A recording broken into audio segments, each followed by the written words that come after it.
然后哦，每一次忍不住喝一点咖啡，哇，突然就没办法讲话。然后后来又差不多过了几小时，又差不多可以讲话了，又忍不住又喝了一小杯咖啡，又已经开始发作，上瘾了，是不是？就是会想要喝，一喝喉咙就完全不行。对，啊，所以只我能说尽量减量。对啊，对我不然，我看怎么线上已经有这么多人已经在等着嘛，10个人，对耶，我看哪里来的还是都是 YouTube 上面的。啊？对，都是 YouTube 上面的，因为脸书我还没有，Hello，脸书我还没有开，然后 啊，IG 已经开了。好开了是，OK。吗？我去打开看，我来看一下评论。好，各位同学，大家好，我们是大大叔叔中中文文啊。灿叔，我们五一劳动节的假期已经结束了，对不对？结束了，又要开始工作，终于做牛做马。可以回来上工了哦。对对对，不过我觉得出去玩真的比较累，对。累。嗯，像我回一次乡下，我觉得哇，回来之后快要虚脱了，真的你非常累。是坐火车回去的还是怎么样？坐那个坐火车，我坐火我比较喜车啊？欢坐慢车，啊，可以欣那得赏风景，坐多久呀？要坐2个半小时。2个半小时。嗯，对，然后可以看风景，因为从台北去宜兰的风景很漂亮，所以我都喜欢在那边。然后在火车上，都是沿海的吗？我看那个，一边是海，一边是山，一哇，边海一那个风景真的边山。很美，那个你美。对，要看哪一边都行。对，但我比嗯，较喜欢看海景，因为对在台北平常看不到海景嘛，所以对，就是。坐慢车回去，其实看一看，然后就睡着，醒来了继续看着。啊，是我看你是到那个龟山站停下来，然啊，对，后我在那离你老龟山站，家远吗？走路就到了。哦，走路就到了。哦，特别是我要去探望我姑姑，我姑姑是从龟山站过去走5分钟就到了，啊，那很但方便，那很。是老家可能要走20分钟。对，哦，那20分钟也不算远的，也不不算远的吧？远不远。嗯，对，所以我特别喜欢回去那边，刚好有新开一家便利商店，就在那边买嗯，一杯咖啡，慢慢边啊，喝，然后边看风景，边走回老家这样。你确实很喜欢喝咖啡哦。哎，对耶，我不能再喝了，哇，喝了咖啡真的咳嗽是不会好的。对，我感觉你这个咳嗽很久了，绵延很久了还没好，我都。通常嗯，都一咳，我就是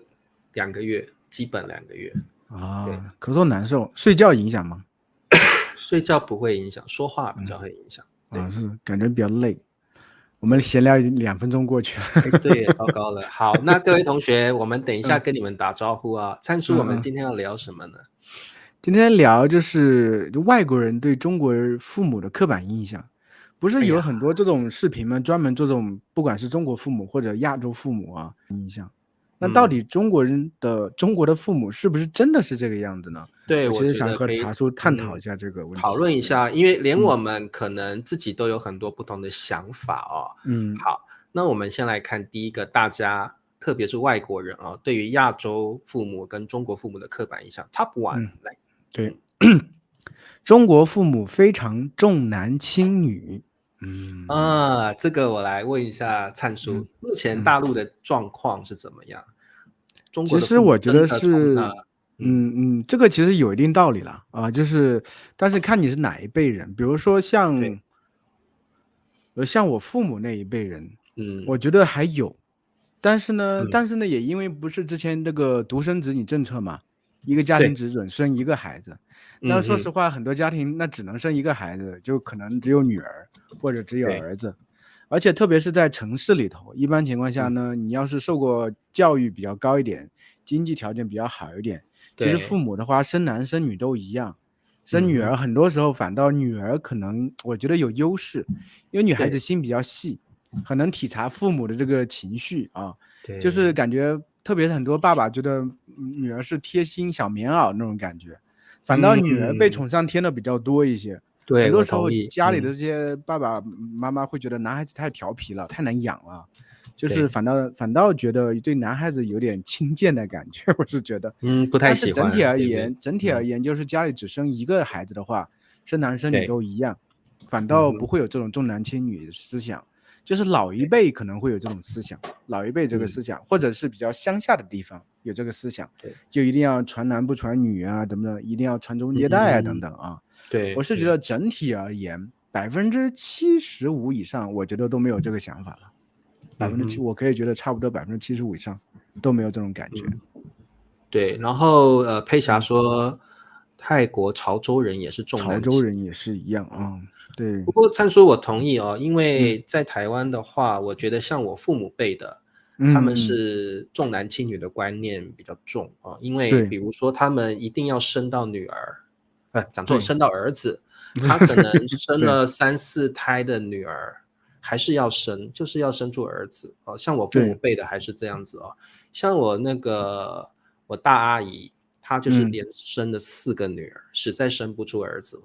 所以我的外婆才嗯算了作罢，因为我外婆对，会逼他们一定要再生，要把儿子生以出来。前是有，以前会有，不过现在我同意哦，就是以现在年轻人我们这一辈的父母亲觉得，第一个小孩就够了，不管男的对，女的都可以，一个小孩就够了。甚至我认识的很多朋友啊、同学、同事，他们都反而倾向喜欢生女儿，因为就像灿叔说的，女儿比较贴心。嗯，然后比较可以，比如说父母心情不好，还会去安慰，比较容易跟父母沟通心事啊，所以我倒觉得重男轻女这样的观念，基本上，除非你要生2个啦，第一个生了儿子，另外一个想要生女儿，第一个生了女儿，第二个想生儿子，会希望一男一女啊。那但是我觉得现在的中国父母倒没有很强烈的重男轻女的观念。我觉得这个思想是相对比较传统的，中国人比较重视家庭，特别是大对家庭。大家庭对的话，他希望这个整个就是血脉延续下去嘛。因为你对要女儿嫁出去之后，她生下孩子就不信这一家人的这个姓了，对，相对有点血脉要是就断掉了，对他们也是这样觉得，所以希没错。望这个血脉延续下去，所以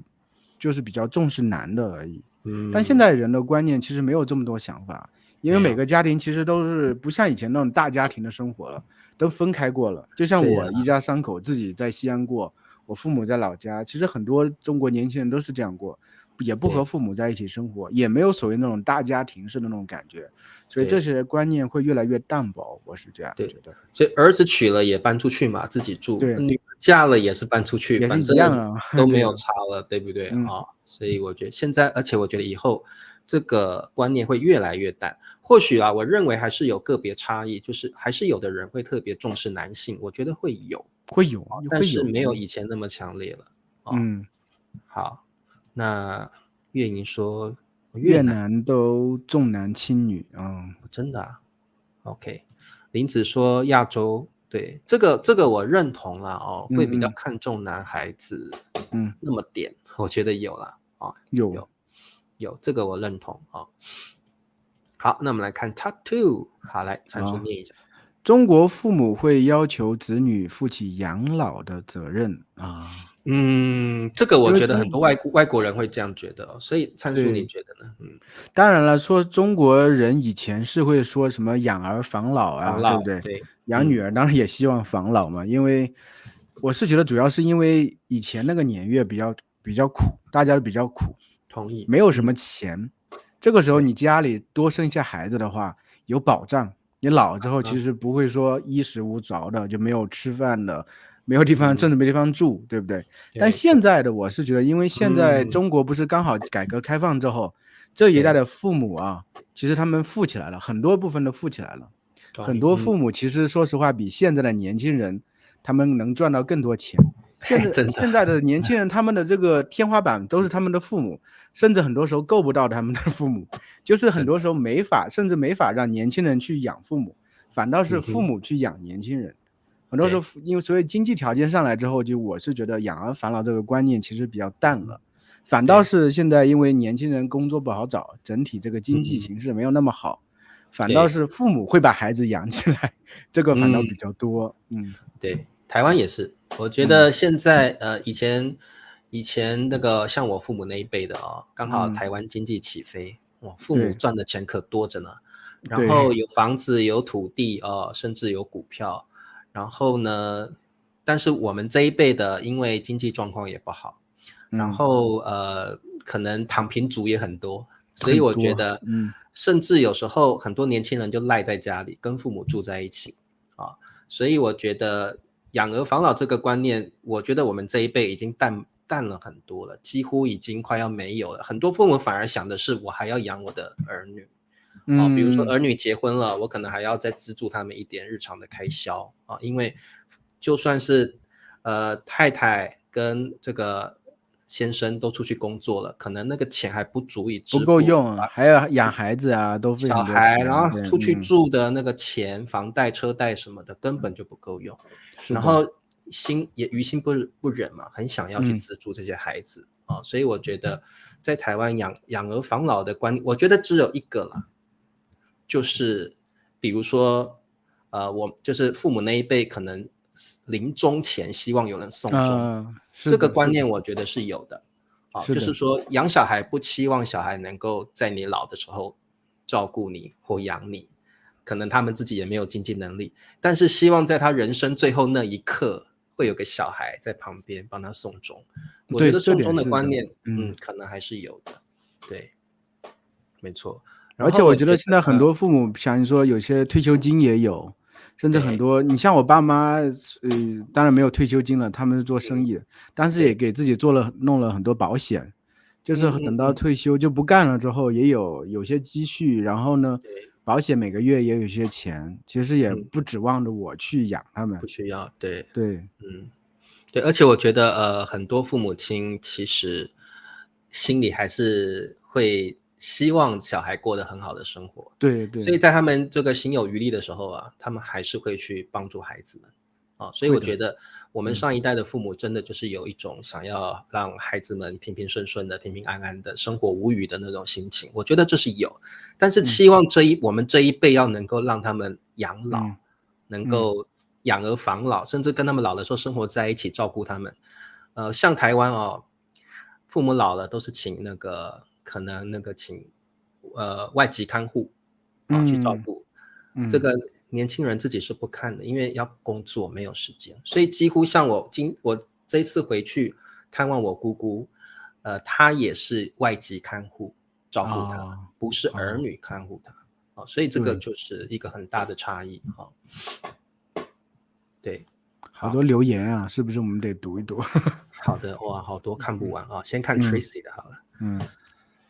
华人大多数都是这样吧，媳妇如果生不出男孩就被看不起。我家有3个姐妹，10个外人问到我爸妈有几个孩子的问题时，就有8个人露出嫌弃遗憾的表情真的都说没有儿子怎么能继承家业等等确实是个华人我觉得比较有钱的华人可能还是有这样传统的观念跟负担反而越大家庭或者是越有钱的家庭，反而这种传统的压力会更大。对，像我们一般这种小康家庭，我倒觉得大家就看开了，没有这个问题。对的，是的。好，挪威的菲律宾没有重男轻女的观念真的吗？好，这个有没有菲律宾的同学要反驳一下挪威？反驳一下挪威对对对好，这样不会成为一种包袱就是养儿防老这个吗？养儿防我觉得现在年轻人也没有那个能力了，所以干脆就抛弃了这样的观念对根本就不去想他了，也无所谓包袱了他根本就做不到，他也不会想要去尽这样的责任对，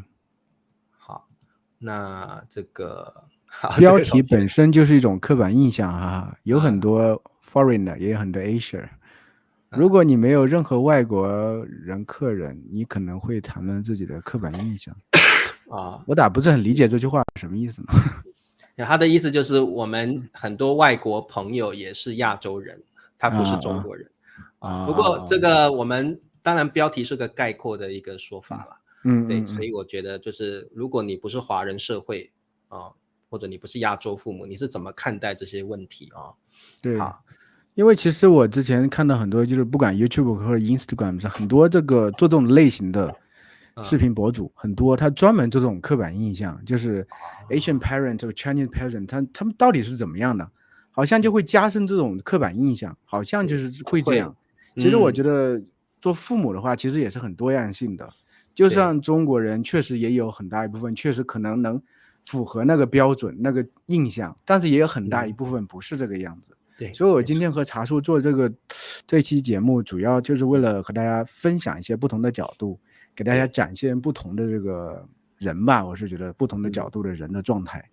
对，还有很多就是有一些很嗯，网红啊，他们拍一些搞笑视频，就是强化这些刻板印象。那你对，在笑的时候，同时这个刻板印象也进到你的脑子里，以为中国父母都是这样子啊，那不晓得到底是不是。所以这一集我们希望告诉大家，到底是不是这样子啊？好，那我们来看 Top 3。中国父母比较喜欢老幺啊，老幺就是最小那个孩子。对对，对，排行最小的孩子，灿叔你觉得会吗？如果这个家庭有2个至3个甚至更多的孩子，我觉得就是以我当父母这个心情而言啊，我现在当然只有一个孩子，但有时候我也会想，就是有时候看到别的这个朋友几个孩子的话，因为这回和那个我老婆的一个朋友一起出去玩，他们家就有2个孩子。然后呢，我当时就想，我和老婆还讨论过这个问题。我说，真的要是后来又有个老二的话，到底会怎么样？我们2个的感受就是，我们可能会更喜欢那个，更像我们的孩子，就是或者更聪明的孩子。就父母的话，一般情况要么就喜欢他很像自己，就是他一点很像自己，不管是他是老大还是老幺都是没有关系。另外一点，你就觉得这个孩子有出息，他很聪明。很灵，要是另外一个有些人就不是另外一个孩子，你感觉他笨笨的、木木的，你感觉有时候就虽然你知道应该爱他、喜欢他，但有时候可能很难做到真心的，不因为我自觉说这就有差别是一个在实际情况的。说实话，没错，父母的话是没法完全做到100%的公平对待的，你肯定会有偏好，这个是没办法的。所以不管是老不老幺都没有关系，只要看个人情况吧，我是这样想。而且我觉得其实几种状况了啊。第一个状况是，你以在台湾来讲，老幺的确比较受到照顾，因为他最小。然后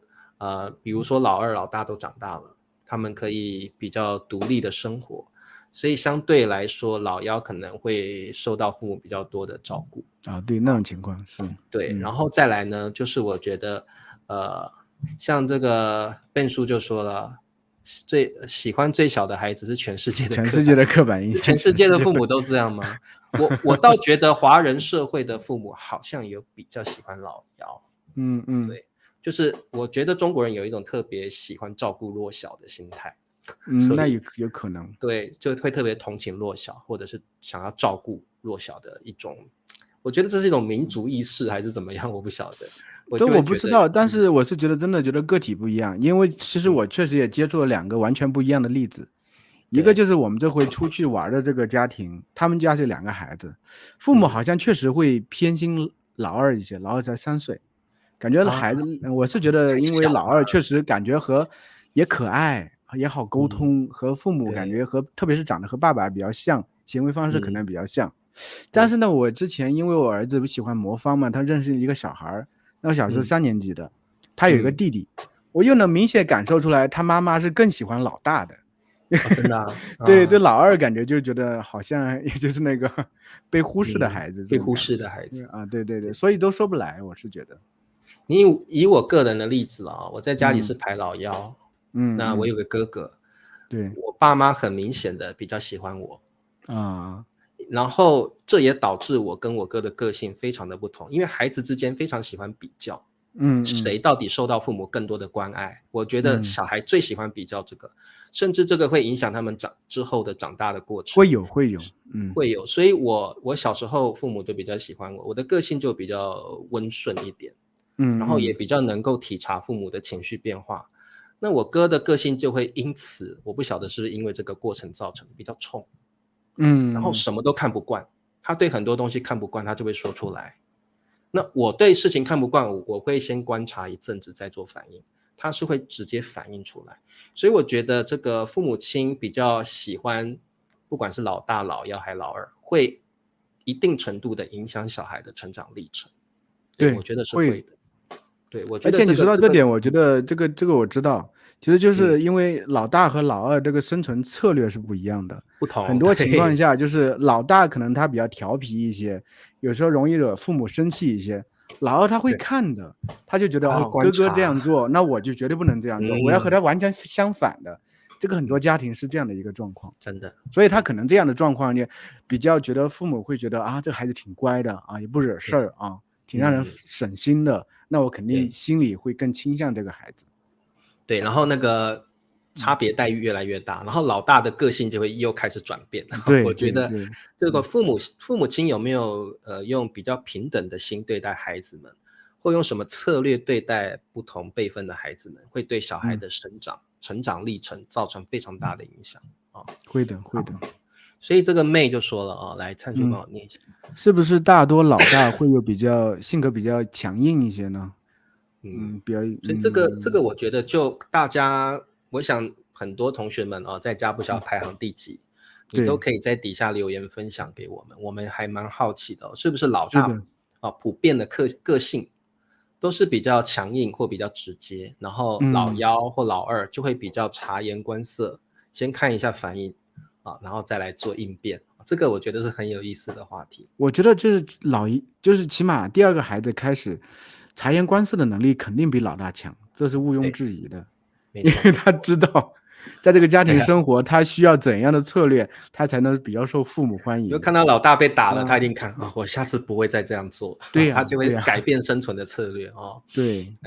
我觉得这话题蛮有意思的了。对，好 ，OK， 那我们再看 Top 4。中国父母会过分干涉子女的生活，并介入子女的婚姻啊。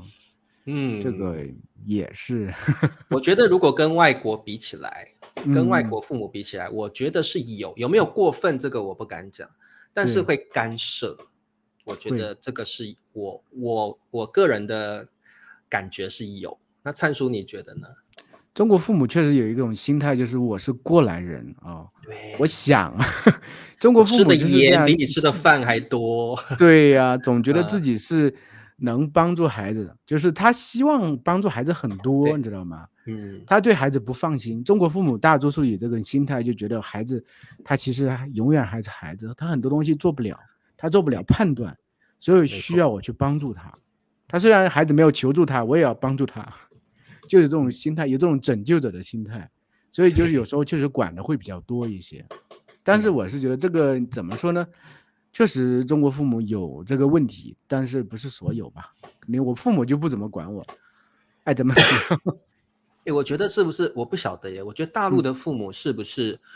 在这方面就比较宽松，比较不会那么去干涉孩子的生活，会吗？不是，其实我是觉得，因为有个例子吧，就像我老婆。他和他哥他父母呢是对他哥他们这个家庭的生活干预的特别多，干预的特别多，而且我是觉得这会形成一个循环，恶性循环，就是他们干预的越多，然后他哥他们会觉得自己越无能，很多东西做不好，越无能的越依赖父母，父母就觉得你这样依赖我，我就越干涉的越多。到后面呢，其实会导致一个很不舒服的状态，就是父母觉得你怎么这么小点事情你都需要我管，你都自己不能动脑子吗？然后呢，我哥他们呢，他们又觉得你就这么点事情都要干涉我们，不能让我们自由一点吗？所以一开始他们共同促成这么一个状态。像我老婆我就是我们自己的这个家庭的话，因为我们两个一开始就比较独立，很多事情都靠我们自己，所以反倒他们就不管了，因为一直不管。所以他们也没什么好管的，所以反倒我们是比较自由的状态。所以我可能觉得在某一个点，互相成就的彼此，就是互相成就的彼此，就是产生一个恶性循环，对不对？对，而且可能就是父母一般情况下对那个相对就是能力感不是特别强的孩子，他会有过多的去照顾的这么一个心态。假如你这个孩子能力挺强的，其实我反倒不这么在意，你反正怎么都能走出一条路来。要是你这个让父母认定里头你是一个能力不怎么强的孩子，我就会照顾你，照顾的越多，孩子的能力感越弱，反正会形成一个恶性循环，是这样。对，父母照顾的越多，我觉得父母亲相对应的就是态度也会越来越强势。对，你要听我的啊，你能力不够啊，你要这样生活，你要这样做啊，然后小孩就会觉得我好像真的能力不够。那如果我听父母的话，父母可能会资助我，或父母会帮助我，或给我意见，然后好像就更温顺，父母就会越强势。我觉得那个天平就会慢慢的失衡。是的，所以就会是的，导致好像，我觉得我很赞同的灿叔说的哦，就是这个时候父母亲就会采取一个强势的态度，然后过分干涉子女的生活。对就像崔喜说的我做的都是为你好啊，那你对呀、要听我的呀什么的。嗯那我觉得这样就慢慢造成那个关系会变得非常不好。对，这个我认同。所以这个其实要看子女本身特别我觉得亚洲的子女有一些子女对自己没有一定的自信的时候，他就会有产生这样的现象，父母亲对你又不放心，所以就会过分干涉，从关心变成一种强势的地位，然后我觉得慢慢那个关系就失衡了。而且这很多东西可能是从小的状态，从小养育的模式就形成这样的状态，从小就其实就照顾的很多，所以到长大的时候他就形成这么一种习惯了也。父母也是形成习惯，子女也是这种习惯，都离不开彼此了，说实话。对，然后父母就觉得我的关心是正常的，然后子女觉得我接受关心也是正常的，这样的一个目前还算是稳定的关系，一直到子女结婚之后就会失衡。因为比如说子女结婚之后也会听另一半的意见，那这个子女又想要听父母的意见，到时候就产生了一些冲突或者是挣扎。所以我觉得这个关系也蛮有意思的。这个可能在外国，各位同学你们也可以留言告诉我们，我觉得这个状况在外国可能比较少见，因为可能外国小孩很早就要自己去外面租房子独立生活，就比较没有这样的状况吧。我是这样不知道，说实话不知道，这个也是可能也是我们的刻板印象吧，可能也是我们的刻板印象。但是我认为亚洲父母特别是中国父母特别想要照顾孩子，给孩子意见，特别是没有自信的孩子。对，所以会有这样过分干涉生活的状况，不是每一个子女，特别是需要照顾的子女会这样，特别也会去可能会干涉子女的婚姻，我不晓得会有的，我觉得会，特别是觉得子女婚姻不幸福的时候，特别爱出意见的，我觉得好，所以这个大家也可以留言告诉我们，我觉得这些问题其实都蛮有意思的是的，是的。好，来我们看一下妹的。关心是可以的，想帮忙也好，可是如果会让孩子的家庭和婚姻受到不太好的影响，这也不是很好的吧？对，我是觉得是。对啦，所以我们这个中国说中庸之道嘛，凡事不要太多了，也不要太少了，刚刚好就好。关心也是如此，就算是家人关心也要适中，不要过度，也不要过少。就是我记得这个心理学里头有一个词叫边界，就很多父母的边界感太弱了。对。他没有边界感，他就是不断的侵入这个孩子的生活。其实孩子长大以后确实是有自己本身的这个生活的，他需要自己独立的去应对生活的很多问题。你假如去不断的去干涉他，其实你打着这个帮助他的名义去干涉他，就让他会失去很多独立成长的这么一个机会。所以孩子反倒其实会变得很弱。因为父母都会替自己遮风挡雨的话，那他自己需要成长吗？不可能嘛，对不对？对呀。到后面他越没有能力呢，父母管的越多，到最后两代俱伤。到后面父母会觉得你为什么这么大了，30-40岁的还要这样依赖我？然后子女会觉得你之前一直照顾我，现在怎么突然嫌弃我？你没有给我机会独立呀？对啊，对不对？是吧？真的谈到这个父母跟子女之间的关系真的哇，那个非常的复杂，但是也非常有意思。怎么做到刚好，怎么做到中庸之道，这个很难拿捏其实。对好 ，OK， 我们这样已经聊到快半小时了。第4个，那我们聊 Top 5就好了来。好了，好。中国父母常常爸爸扮黑脸，妈妈扮白脸这个灿叔，我们先跟同学解释一下什么叫扮黑脸，什么叫扮白脸。扮黑脸就是呢，一般会很凶会很凶会指责，甚至打骂爸爸一般是这个样子，妈妈就是去缓和嘛，缓和爸爸和孩子之间的关系。宝贝没事对对，就是爸爸就是每次的角色都是很凶的，处罚的，责骂的。然后妈妈就是在爸爸扮完黑脸之后没事啦，爸爸也是关心你嘛，你不要想太多下次改进就是这样子。好，那灿叔你觉得有这样的一个状况吗？有吧，应该我觉得其实我是觉得这和爸爸妈妈的本身的这个家庭定位是有关系的。因为其实很多爸爸他整体因为在外面工作比较忙，其实和孩子相处的机会比较少。我是觉得，因为我自己做了父亲之后，我会有这种感觉。很多父亲之后，因为很多父亲没有那么多时间和孩子相处，他会比较着急，他会比较着急的去教育孩子，觉得我应该教你一些道理啊，这些东西我告诉你这样是对的，你为什么不听我的话？所以他会很心急，就是很心急的去做这么一些事情，去推进这么一些事情。所以呢，他很多时候就容易生气，容易生气呢就很严厉。但是妈妈呢，其实相对而言和孩子接触的时间比较多，陪伴的时间比较多，比较会相对会理解孩子的这些情绪感情。所以这个其实反倒我是觉得是一个深层的原因，就是爸爸因为孩子相处的时间短，他反倒没有那么多耐心，所以才是有这样一个反应。妈妈因为孩子的这个相处时间比较长，他对孩子这个情绪的接纳能力比较强，所以他会扮白脸。他其实很多时候也不是只是为了扮白脸，他是愿意接纳孩子在当下那个反应，就是甚至很暴烈的反应。对，他会愿意接纳孩子暴烈的这个哭泣啊、哭喊等等，他觉得孩子这些东西是正常的。其实爸爸有时候不必那么着急，其实甚至很多时候这种情况下，在一般家庭里头会引起爸爸和妈妈的吵架，因为孩子的关系变成了爸爸和妈妈的吵架，就有这么一个关系。所以我觉得扮黑脸白脸其实和父母在家庭的定位也是有关系的。很多爸爸在外面主打是养家嘛，工作比较多，妈妈在家里就是操持家务比较多，照顾孩子比较多，是这个样子。对，而且我觉得对于中国传统的男女角色也有一点影响啊。男生就比较阳刚的角色嘛，他来扮黑脸是比较那个感觉比较有效率一点，男人比较凶嘛，那女性都是比较柔和。另外就是我觉得小孩可能被父亲责骂之后情绪是要有个出口，需要有人安慰。那所以妈妈这个比较女性的角色来担当这个重任是蛮适合的。那我觉得可能也有的家庭会颠倒过来也有妈妈可能妈妈的个性是比较强硬的爸爸反而是比较温柔一点的，可能有的家庭是会倒过来的。但是我们到底有没有扮黑脸扮白脸这样的一个模式在家里，你觉得有没有阐述？我觉得没有吧，其实每个家庭都不一样，每个家庭不一样。我觉得其实一个家庭相对要正常的这样维系下去，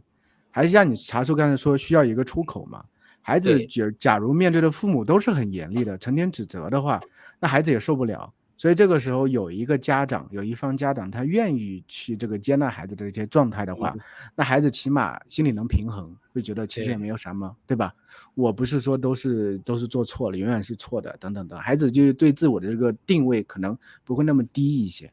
所以我觉得这个是一个相对是健康点的状态。要是像这个 Tracy 刚才说，有时候爸爸妈妈都扮黑脸，但假如都扮黑脸，那孩子太苦了吧，说实话。对，真的，因为小孩毕竟年纪还小嘛，心智上也还没有成熟。如果父母亲都是扮黑脸，我觉得这个孩子压力太大。我觉得也是有的家庭是这样子那我就觉得说，爸爸妈妈之间应该要坐下来好好谈一谈，是不是要有孩子让孩子有一个情绪的出口，让孩子有一个慰藉